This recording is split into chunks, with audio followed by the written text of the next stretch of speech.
Nobody, and I mean nobody, saw this coming. What started as a random comment exploded into a full-blown Cardi B meltdown that had the entire internet fighting, debating, and taking sides like an actual war. And the kicker? It all started over hair. Yes, hair. But not just any hair talk.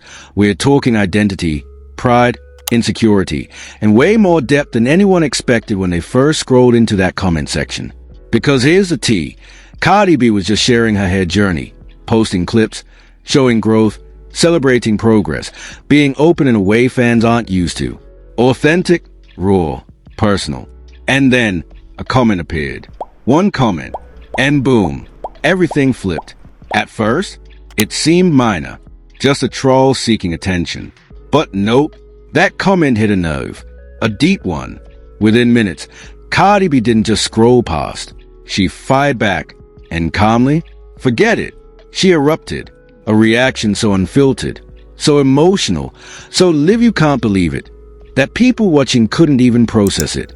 1 second, she's chill, talking casually. The next, tone shift, energy spike. And suddenly, she's not just clapping back, she's going full-on personal. And here's the wild part. In the middle of that rant, she dropped a line that broke the internet. This not a nappy competition. That single line, viral instantly. Clips reposted, memes spawned, people dissecting her words, her tone, her intent. To some, it looked like self-defense. To others, something raw and deeper leaked out. And that, of course, is when the internet did its thing, turning one fleeting moment into a full-blown controversy. Suddenly, it wasn't about a troll anymore. It was about what that reaction really meant. And that's why this blew up so hard. The real question isn't just what the troll said, it's why it pushed Cardi B over the edge. And trust me, this wasn't just a simple internet spat. Once you see how it all unfolded, it becomes clear this wasn't just a clapback. This was a window into something much deeper.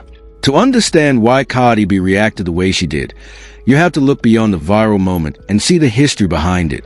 This didn't just appear out of nowhere. This wasn't Cardi being Cardi. This was built layer by layer, moment by moment, comment by comment, over years. From the very start of her career, Cardi B never pretended to be perfect. She's always been loud, unfiltered, raw, the kind of person who says exactly what she feels, even when people tell her not to. That authenticity is why people adore her, but also why she becomes a target. And here's the thing, she's been very open about her hair journey for years. Not just random posts, years of sharing growth, damage, experimenting with products, routines, and most importantly, confidence. For Cardi, hair isn't just hair. It's identity, it's culture, it's self-expression. And that's where it gets delicate. Conversations about hair, especially in the public eye, aren't surface level. They carry opinions, judgment, expectations, and criticism that cuts deeper than most realize. Despite millions of fans, Cardi deals with constant scrutiny. Every post, every video, every detail is watched, commented on, judged. Over time, that pressure builds. Now imagine sharing something personal, still figuring it out, only to be criticized instead of supported. That's the world Cardi B navigates. This wasn't her first clapback either. She's called out trolls before, sometimes laughing it off, other times taking it personally. At the end of the day, she's human. And in today's internet culture, that matters. Social media isn't just sharing, it's competing. Everyone comparing, everyone judging, everyone proving something. And with hair, the stakes feel higher. It's not just your journey, it's measured against everyone else's. That's why this comment hit differently. It wasn't random. It wasn't just an insult. It was a comparison, a challenge, an attempt to turn her personal journey into a competition. And anyone who knows Cardi B knows she doesn't like being boxed in, compared, or told how to look, act, or present herself. This wasn't a troll. It was a trigger. And the timing? Perfect storm. Cardi was more open than usual, sharing more herself, letting people see parts of her life normally hidden. Opening up like that also opens you up to critique. Critique that hits harder than expected, especially under the constant pressure of public scrutiny. That one comment wasn't just small, it felt like the final straw. When she responded, It wasn't just to one person. It was to all the comments, all the judgment, all the pressure she's carried for years. That's why her reaction felt so raw, so emotional, so real. It wasn't only about words. It was about what they represented. And as she reacted live, the internet was already recording, analyzing, dissecting. When she dropped that line, "This not a nappy competition," everything changed. This wasn't a private reaction anymore.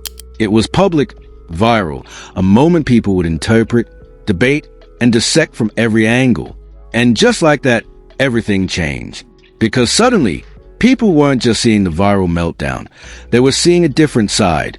A calmer, more reflective Cardi B.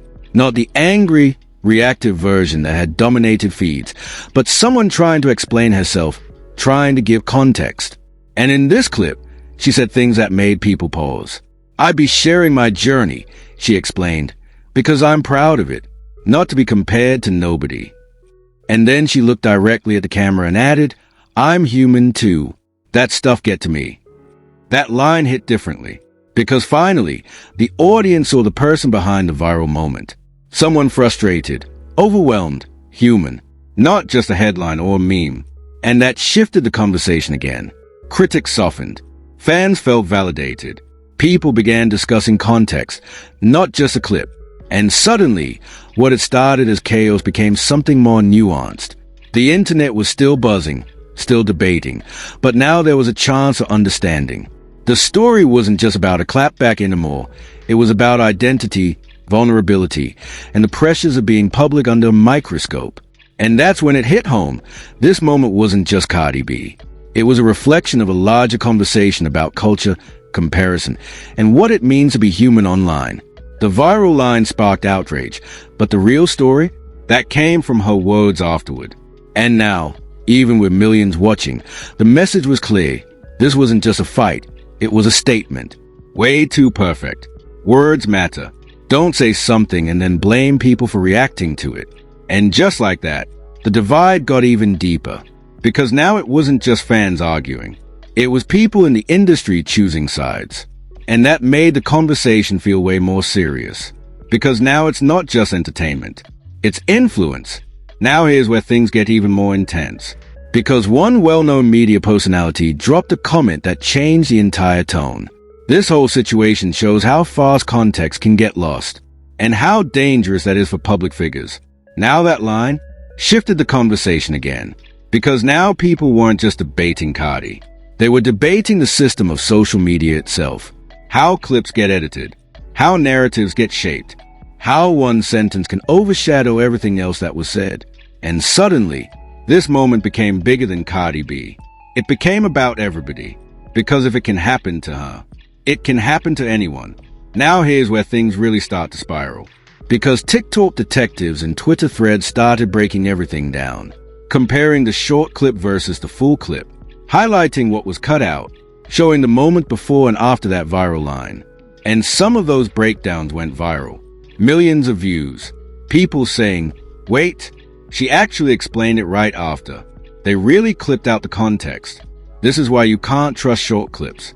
And just like that, a whole new wave of people started defending Cardi. But at the same time, another wave doubled down on criticism, saying, context or not, she still said it. She should have been more careful. You can't say something like that and expect people not to react. And just like that, the internet split again. Two completely different conversations happening at the same time. One focus on context, the other focus on impact. And neither side was backing down. But here's the part that made everything even more chaotic. Because in the middle of all this, Cardi B herself was still active, still posting, still responding, still engaging with comments. And that added even more fuel to the fire. Because every new response created new headlines, new clips, new debates, people analyzing her tone, her words, her energy, trying to figure out if she was calming down or doubling down. And depending on who you asked, you got a different answer. Some people said, she's just defending herself. Others said, she's making it worse. And that's what made this situation feel so unpredictable. Because it wasn't static. It was evolving in real time. Now here's where things reach another level. because even people who usually stay out of drama started speaking. Influencers, hair care creators, cultural commentators, people who understood the deeper context behind what was being discussed. And their reactions added a whole new layer to the conversation. And because now it wasn't just about Cardi, it was about hair culture, identity, representation, and how those topics get handled online. One creator said, "This isn't just about a viral clip. It's about how we talk about each other when it comes to things that are personal." And that line hit hard, because it brought everything back to the root of the situation. What started it all? A comment, a comparison, a moment that should have been small, but turned into something massive. And that's why the situation feels so big, because it's not just one moment. It's a reflection of something bigger. Now here's a final part of this reaction phase, because as everything continued to spiral, one statement started trending across multiple platforms. This whole situation could have been avoided, and that is what really stuck. Tied because people started asking, if that comment never happened, would Cardi have reacted like that? If the clip wasn't edited, would it have gone viral the same way? If people waited for context, would this even be a controversy? And those questions still don't have answers, because at this point, the moment has already happened. The reactions have already spread, and the conversation is still ongoing. And trust me, what comes next might take the situation even further. And just when it felt like the situation had finally started to slow down, when people thought the debates were settling, the clips had already peaked, and the internet was ready to move on. That's when everything flipped again, because out of nowhere, a new clip surfaced. Not the original rant, not the edited version that went viral, but something different, something that made people pause. Because in this clip, Cardi B wasn't loud. She wasn't yelling. She wasn't reacting emotionally. She was calm, almost too calm. And that's what made it hit even harder. Because in this version, she addressed everything, but in a completely different tone. She said things like, "I be sharing my journey because I'm proud of it, not to be compared to nobody." And then she paused, looked directly at the camera, and added, "I'm human too. That stuff get to me." Now that moment changed everything, because suddenly, people saw a different side of the situation. Not the viral version, not the controversial version, but the real version, the human version. And that's when that's when it all came full circle. Because suddenly, the narrative wasn't just about a viral clip, a comment, or even Cardi B herself. It became about the way the internet reacts, the way social media magnifies moments, and the way human emotion gets distilled into sound bites. People weren't just arguing over what was said, they were reflecting on why it mattered and what it revealed about online culture. Because in that calm, reflective moment, Cardi showed something that had been missing from all the chaos: vulnerability. She reminded everyone that behind every viral clip is a real person, feeling, thinking, and sometimes struggling under the weight of scrutiny. And once people saw that, it shifted the conversation entirely. The critique softened. The defenders didn't need to argue as hard. Some of the skeptics even paused to reconsider their stance. But here's the twist. Even with that clarity, the internet didn't stop. The cycle of viral content, editing, reposting, and debating continued. Clips were remixed, quotes were highlighted, and debates flared up in new corners of TikTok, Instagram, and Twitter X. It became a live case study in how moments get fractured, interpreted, misinterpreted, and eventually immortalized online. And that's what makes this so fascinating, because it's no longer just a Cardi B moment. It's a cultural snapshot, a mirror showing how identity, pride, hair culture, representation, and personal journeys intersect with public perception and social media dynamics. It's messy, it's real, and it's reflective of how human stories collide with online systems. So when the dust settled, or at least when it seemed like it had, the final takeaway became clear. Context matters. Empathy matters. And behind every viral moment is a human being trying to live their truth. That calm, reflective clip wasn't just a response. It was a reminder of what gets lost when moments are clipped, shared, and consumed without understanding. And just like that, the internet paused for a moment, not to argue, not to debate, but to see the person behind the words. Cardi B, unfiltered, human, and real. And that, ultimately, is why this situation became bigger than a comment, bigger than a clip, and bigger than the celebrity herself. Because now, it wasn't just about a viral moment. It was about reflection, understanding, and the reminder that everyone, celebrities and fans alike, deserves to be seen, not just consumed. And with that, the final chapter of this phase of the story closed, leaving behind lessons about empathy, context, and the unpredictable power of the internet.